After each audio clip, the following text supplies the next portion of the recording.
दोस्तों नमस्कार। न्यायपालिका यानी सर्वोच्च न्यायालय, उच्च न्यायालय और उसके अधीनस्थ जितने भी नीचे के न्यायालय हो यानी जिला न्यायालय जो भी हो, इस प्रकार के न्यायालय, इस टॉपिक के तहत अभी तक 2 MCQ आप तक पहुंच चुका है इसी चैनल के माध्यम से, और एक तीसरा MCQ है। तो हम लोगों द्वारा 1 से लेकर 51 तक क्वेश्चन को देख चुके हैं। आगे 52 क्वेश्चन, तो 52 नंबर क्वेश्चन में पहला आज के इस वीडियो के तहत में पहला क्वेश्चन है, फौजदारी मामलों में सर्वोच्च न्यायालय की अपील की जा सकती है यदि उच्च न्यायालय, देखिए मामला क्या है, फौजदारी है, और सर्वोच्च न्यायालय यानी सुप्रीम कोर्ट में अपील की जा सकती है यदि उच्च न्यायालय, इस मामले में उच्च न्यायालय क्या संज्ञान दिया है या क्या निर्णय दिया है, इसी आधार पर आप किस आधार पर इसे हम सर्वोच्च न्यायालय में अपील कर सकते हैं, आपको ये बताना है यहाँ पर। तो पहला कहता है अभियुक्त को दोषी मानकर मृत्यु दंड देता है, ठीक है। दूसरा कहता है निचले न्यायालय द्वारा बरी किए गए अभियुक्त को 10 या अधिक साल के कारावास का आदेश देता है। तीसरा, निचले न्यायालय में चल रहे मुकदमे को अपने न्यायालय में स्थानांतरित कर मृत्यु दंड का आदेश देता है।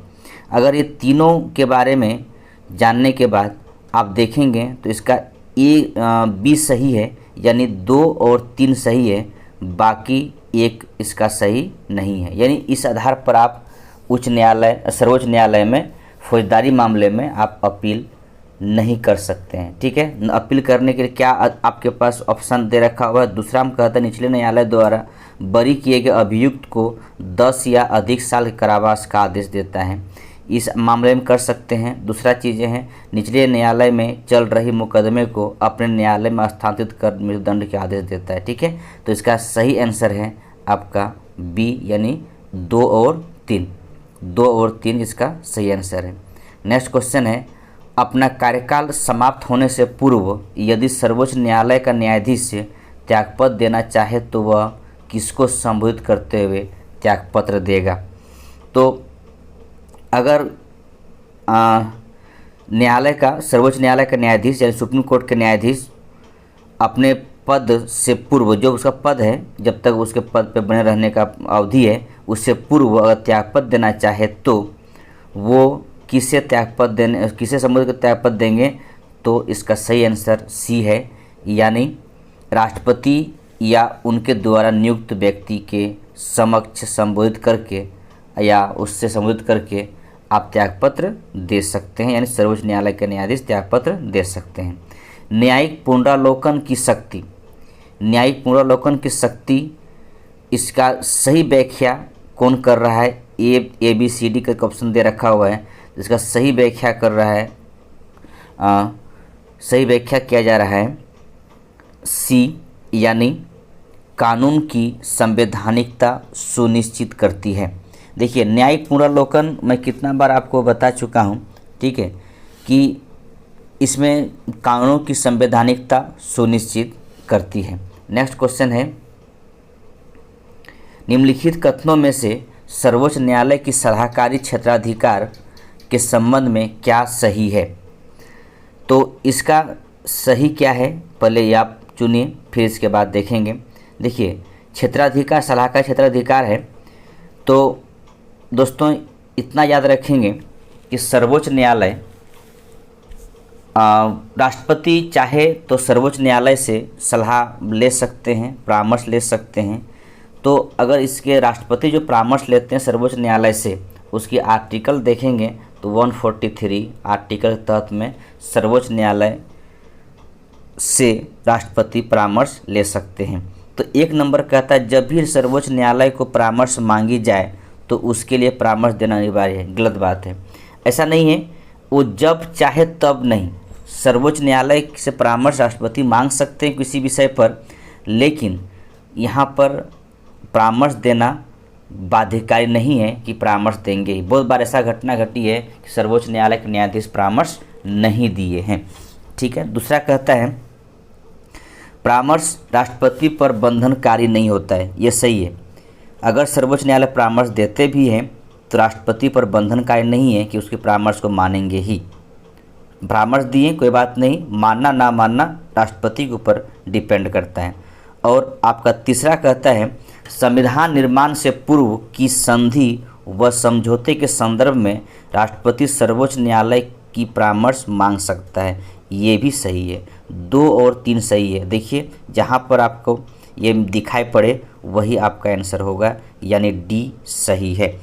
देखिए तीसरा नंबर में क्या कह रहा है, संविधान निर्माण से पूर्व की संधि व समझौता के संदर्भ में सर्वोच्च न्यायालय राष्ट्रपति को परामर्श दे सकते हैं, राष्ट्रपति मांगे तो। ठीक है। नेक्स्ट क्वेश्चन है किसी भी विधि के लिए सर्वोच्च न्यायालय का परामर्श मांगने का अधिकार किसका है। तो किसी भी विधि पर परामर्श मांगने का अधिकार राष्ट्रपति के पास है। और मैं अभी बताया आपको आर्टिकल 143 के तहत में राष्ट्रपति सर्वोच्च न्यायालय से परामर्श मांग सकते हैं। नेक्स्ट क्वेश्चन है उच्च न्यायालय के न्यायाधीश को उसका कार्यकाल समाप्त होने से पूर्व पदमुक्त किया जा सकता है। ऐसा किसके द्वारा होता है। यानी यहाँ पे हाई कोर्ट के न्यायाधीश को जो उसका एज लिमिट है 62 ईयर्स, उससे पूर्व भी पद से हटाया जा सकता है। लेकिन ऐसे किसके द्वारा होता है, यानी कौन ऐसा कर सकता है। ठीक है। तो ऐसे करने का शक्ति किसके पास है, तो ऐसे करने का शक्ति है संसद की अनुशंसा पर राष्ट्रपति द्वारा। दोस्तों याद रखेंगे संसद की अनुशंसा पर राष्ट्रपति द्वारा ऐसा कर सकते हैं।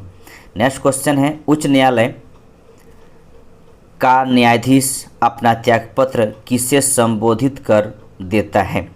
यानी उच्च न्यायालय का मतलब हाई कोर्ट का न्यायाधीश अगर त्यागपत्र देना चाहे तो किसे संबोधित करके दे सकते हैं, तो ऑप्शन ए राष्ट्रपति को संबोधित करके दे सकते हैं। नेक्स्ट क्वेश्चन है संविधान ने न्यायालयों को क्षेत्रीय राजनीति से अलग रखने के लिए न्यायालयों को कुछ मामलों में केंद्र के अधीन रखा है। केंद्र अपना नियंत्रण निम्न में किन मामलों में रखता है। दोस्तों कुछ ऐसा मामला है क्षेत्रीय राजनीति से बाहर रखा गया है और कुछ मामले में केंद्र के अधीन कर दिया गया है। तो केंद्र जो अपना नियंत्रण रखता है वो किन किन मामलों पे रखता है। एक कहता है एक उच्च न्यायालय से दूसरे में स्थानांतरण के मामले, यानी कहने का मतलब है कि न्यायाधीशों का स्थानांतरण करने की जो मामला है, ठीक है, वो उच्च न्यायालय के एक उच्च न्यायालय से दूसरे उच्च न्यायालय में स्थानांतरण के मामले। 2 राज्यों के लिए एक उच्च न्यायालय की स्थापना का मामले, ये भी ठीक है। उच्च न्यायालय के न्यायाधीशों की आयु संबंधी विवाद के मामले में। इन तीनों मामले को देखेंगे तो तीनों मामले को देखने के बाद आपको ये लगेगा कि ये तीनों मामला केंद्र सरकार के अधीन रखा गया है। नेक्स्ट क्वेश्चन है उच्च न्यायालय के न्यायाधीशों की पेंशन भारित है। दोस्तों याद रखेंगे हाई कोर्ट का वेतन और हाई कोर्ट के जज के वेतन और पेंशन, अगर वेतन की बात करें तो इससे राज्य सरकार की जो संचित निधि है, ठीक है, उससे दिया जाता है। लेकिन अगर पेंशन की बात करें तो दोस्तों ध्यान रखेंगे पेंशन भारत की संचित निधि से दिया जाता है, यानी भारत की संचित निधि पर भारित है उच्च न्यायालय के न्यायाधीशों का पेंशन, ठीक है। लेकिन वेतन राज्यों की संचित निधि से दिया जाता है। नेक्स्ट क्वेश्चन है उच्च न्यायालय के मुख्य न्यायाधीश की नियुक्ति राष्ट्रपति किसकी सलाह के बाद करता है। यानी उच्च न्यायालय के न्यायाधीश की जो मुख्य न्यायाधीश की जो नियुक्ति होगी वो नियुक्ति राष्ट्रपति किसकी सलाह पर करते हैं। तो दोस्तों याद रखेंगे आपका ऑप्शन दे रखा हुआ है भारत के मुख्य न्यायाधीश की, राज्य की राज्यपाल की और तीसरा कहता है राज्य के मुख्यमंत्री का। तो यहाँ पे मुख्यमंत्री का कुछ मुझे नहीं लग रहा है, कुछ संभावना नहीं हो सकता है।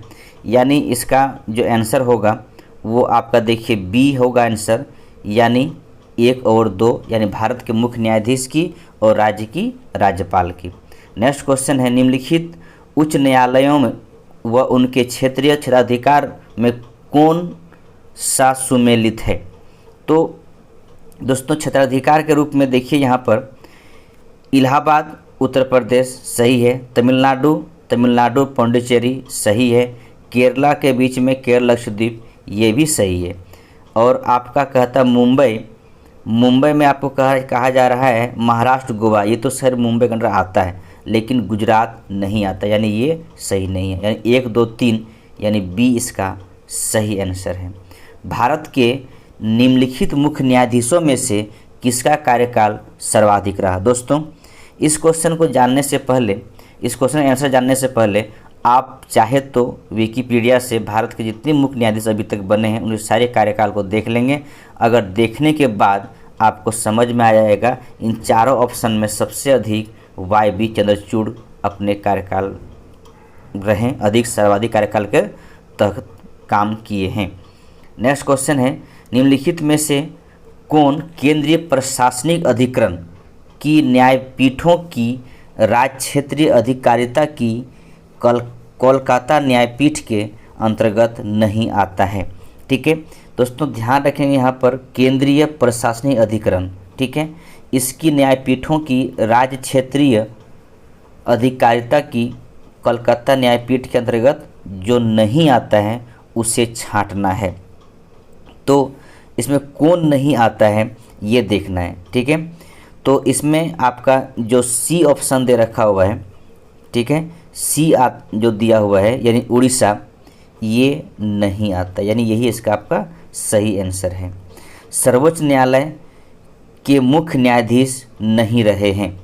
दोस्तों यहाँ पर देखिए BD जत्ती जो है वो सर्वोच्च न्यायालय के मुख्य न्यायाधीश नहीं रहे हैं, बाकी गजेंद्र गढ़कर, चंद्रचूड़, PN भगवती ये सब सर्वोच्च न्यायालय के मुख्य न्यायाधीश के रूप में। PN भगवती के बारे में वो जान लेंगे, PIL, ठीक है, ये जनहित याचिका का जन्मदाता आप कह सकते हैं PN भगवती को। नेक्स्ट क्वेश्चन है, निम्नलिखित में से कौन सा वक्तव्य सही है? इस क्वेश्चन में आपको सही चुनना है, कौन सा वक्तव्य सही है। देखिए एक कहता है भारत एक संघ राज्य है, सही है, तथापि इसमें इकहरी न्यायपालिका को अपनाया गया। इकहरी न्यायपालिका का मतलब है कि न्यायपालिका में कहीं गैप नहीं है, ऊपर से नीचे तक सब आपस में जुड़ा हुआ है, ठीक है, एक बहुत अच्छी तरह से जुड़ा हुआ है। दूसरा है सर्वोच्च न्यायालय के अधीन राज्यों के उच्च न्यायालय है, यानी जो उच्च न्यायालय है यानी हाई कोर्ट है वो सुप्रीम कोर्ट के अधीन है।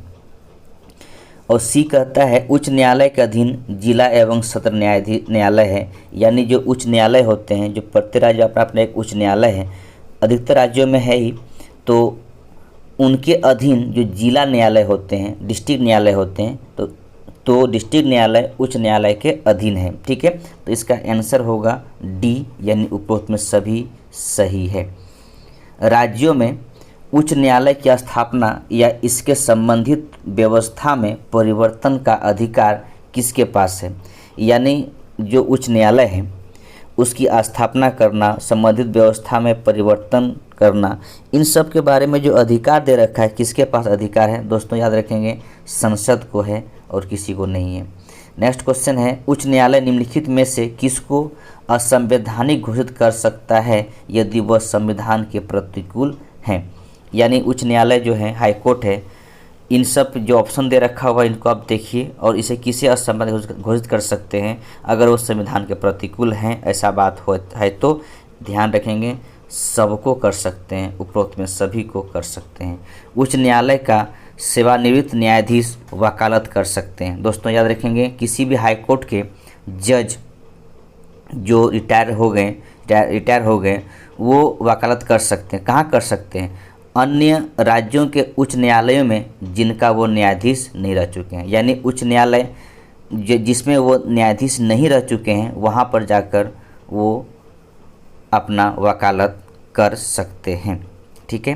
नेक्स्ट क्वेश्चन है, उच्च न्यायालय के न्यायाधीशों के वेतन भत्ते पेंशन तथा छुट्टी के संबंध में नियम निर्माण की अधिकार किसे है? तो दोस्तों ध्यान रखेंगे संसद को है।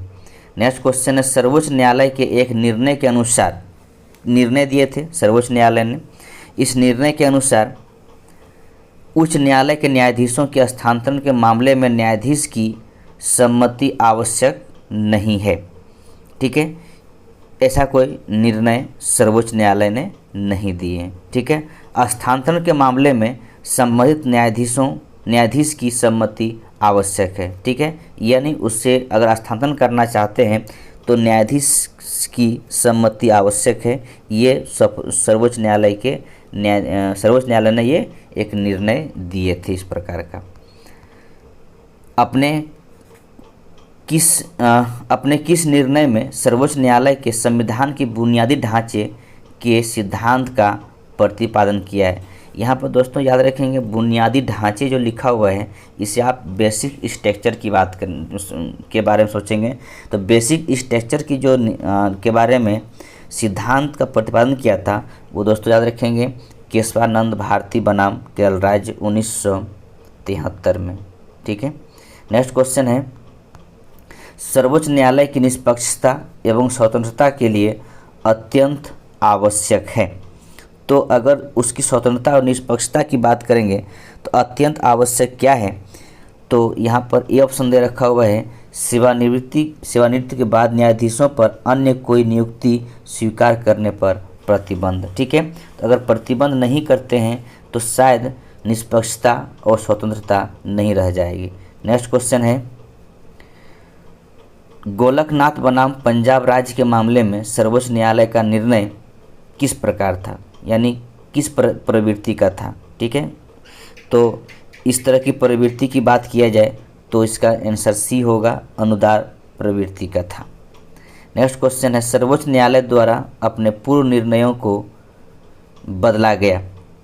तो अगर पहले जो निर्णय था उसे बदला गया, किस वाद में बदला गया? दोस्तों याद रखेंगे किस निर्णय पे बदला गया, तो इसका सही आंसर होगा केशवानंद भारती मामले में अपने पहले जो निर्णय था उसे बदल दिया गया। उच्च न्यायालय के न्यायाधीशों के लिए कौन सी योग्यता आवश्यक नहीं है, यानी उसकी योग्यता कौन सी आवश्यक नहीं है? तो उच्च न्यायालय के, यहाँ पर देखिए कहा जा रहा है उच्च न्यायालय के। ठीक है, तो उच्च न्यायालय का जो योग्यता आवश्यक नहीं है वो डी होगा, राष्ट्रपति के विचार पर एक परंपरागत विधिवेता हो। ये तब लागू होता है जब सर्वोच्च न्यायालय के न्यायाधीश के बारे में। ठीक है, उच्च न्यायालय के नहीं, बाकी ये तीन आपको दिया हुआ है, तीनों आवश्यक है। नेक्स्ट क्वेश्चन है, यह लेख परमादेश तथा प्रतिषेध के गुणों का मिश्रण है। ठीक है, यानी एक तरह का ये रीट कहा जा रहा है, रीट जो जारी किया जाता है, तो रीट जारी किया जाता है तो यहाँ पर कहता परमादेश और प्रतिषेध। तो दोस्तों याद रखेंगे परमादेश का शाब्दिक अर्थ होता है हम आदेश देते हैं। इसके तहत न्यायालय द्वारा किसी व्यक्ति, लोक प्राधिकारी, अधीनस्थ न्यायालय, सरकार या निगम को उनके विधिक, सांविधिक या लोक कर्तव्यों को करने का या अवैध रूप से ना करने का आदेश दिया जाता है। ठीक है, न्यायालय द्वारा एक रीट जारी किया जाता है परमादेश में। और प्रतिषेध में कहता है, इसका अर्थ होता है, प्रतिषेध का अर्थ होता है मना करना या निषेधाज्ञा की भांति है। यह रीट वरिष्ठ न्यायालयों द्वारा अधीनस्थ न्यायालयों तथा अर्ध न्यायिक अधिकरणों के विरुद्ध जारी किया जाता है। तो यहाँ पर कहता है कि परमादेश तथा प्रतिषेध के गुणों का मिश्रण कौन है? तो ये मिश्रण के रूप में आपके पास है उत्प्रेषण।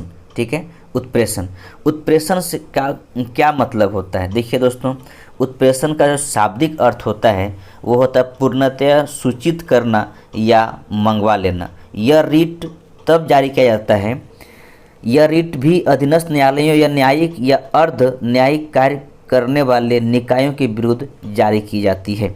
ठीक है, लेकिन दोस्तों याद रखेंगे प्रतिषेध और उत्प्रेषण में कुछ अंतर है। ठीक है, दोनों में कुछ न कुछ अंतर है। तो दोनों में अंतर क्या है मैं आपको बता रहा हूँ। थोड़ा आप लोग गौर से सुनेंगे। दोनों रीटों में कुछ ना कुछ अंतर है, लेकिन एक बात ध्यान रखें, दोनों रीटें जो हैं अधीनस्थ न्यायालयों के विरुद्ध जारी की जाती है, किंतु दोनों रीट का उद्देश्य अलग है। क्या उद्देश्य अलग है? प्रतिषेध रीट कार्यवाही के दौरान, दोस्तों ध्यान रखेंगे, प्रतिषेध रीट कार्यवाही के दौरान कार्यवाही रोकने हेतु जारी की जाती है, जबकि उत्प्रेषण रीट कार्यवाही की समाप्ति पर निर्णय को रद्द करने हेतु जारी किया जाता है। ठीक है, आपके पास बी में ऑप्शन दे रखा हुआ है बंदी प्रत्यक्षीकरण। इसके बारे में बता चुका हूँ कि ये किसी खास व्यक्ति, कहने का मतलब है कि पर्सनली जारी किया जाता है।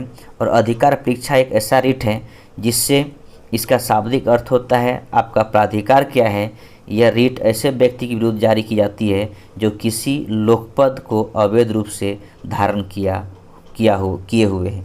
दोस्तों मैं पिछला वीडियो में बता चुका हूं कि कोई अगर ऐसा व्यक्ति है जो जिस पद के लिए एलिजिबल नहीं है या वो उसको नहीं बनाया गया है, वो व्यक्ति अगर धारण करता है वो पद, तो तब ये रीट जारी किया जाता है। ठीक है दोस्तों, आगे बढ़ते हैं।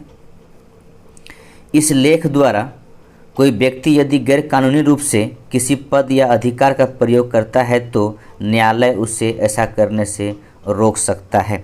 ठीक है, तो ये भी एक रीट के बारे में आपसे क्वेश्चन पूछा जा रहा है। तो अभी मैं बताया कि अगर कोई गैर कानूनी रूप से किसी पद या अधिकार का प्रयोग करता है तो न्यायालय उससे पूछ सकता है कि आपका किस अधिकार से इस पद का उपयोग कर रहे हैं। ऐसे रीट जारी करने का न्यायालय को अधिकार है और वो है अधिकार परीक्षा। ठीक है, यानी जो जिस पद के लिए आपको चुना नहीं गया है और वो पद आप काम कर रहे हैं तो रीट जारी किया जा सकता है अधिकार परीक्षा। नेक्स्ट क्वेश्चन है, रीट निकालने की शक्ति प्राप्त नहीं है। किसे प्राप्त नहीं है? जिला एवं सत्र न्यायालय प्राप्त नहीं है, और ये दोनों रीट निकाल सकते हैं। ठीक है, नेक्स्ट क्वेश्चन है, किस आदेश द्वारा उच्च या उच्चतम न्यायालय निम्न न्यायालय को किसी विशेष मुकदमे से संबंधित कागजों की जांच करने के लिए उन्हें उस न्यायालय से अपने पास मंगाने के लिए आदेश भेजता है?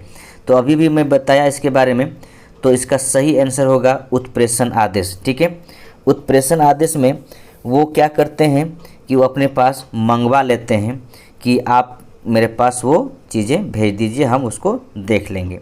नेक्स्ट क्वेश्चन है, रीट शब्द किस भाषा की है? दोस्तों रीट शब्द जो है वो लैटिन भाषा है। दोस्तों याद रखेंगे, रीट शब्द जो है वो लैटिन भाषा है। और रीट जो सुप्रीम कोर्ट जो अपना जारी करते हैं अनुच्छेद 32 के तहत जारी करते हैं, और हाई कोर्ट 226 के तहत जारी कर सकते हैं। ठीक है, और ये लैटिन भाषा का एक शब्द है, बस यही समझेंगे। आगे है आपका नेक्स्ट क्वेश्चन है, भारत में बंदी प्रत्यक्षीकरण आदेश जारी करने का अधिकार है, यानी कौन जारी कर सकते हैं बंदी प्रत्यक्षीकरण?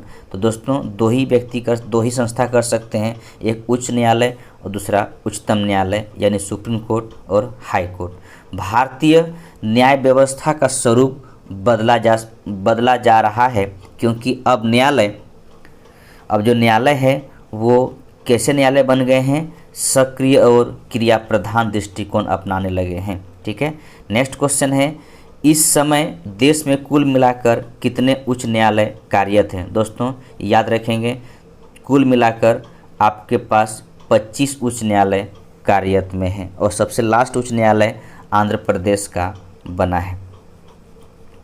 नेक्स्ट क्वेश्चन है, उच्च न्यायालय के मुख्य न्यायाधीश की नियुक्ति राष्ट्रपति किसके परामर्श से करते हैं?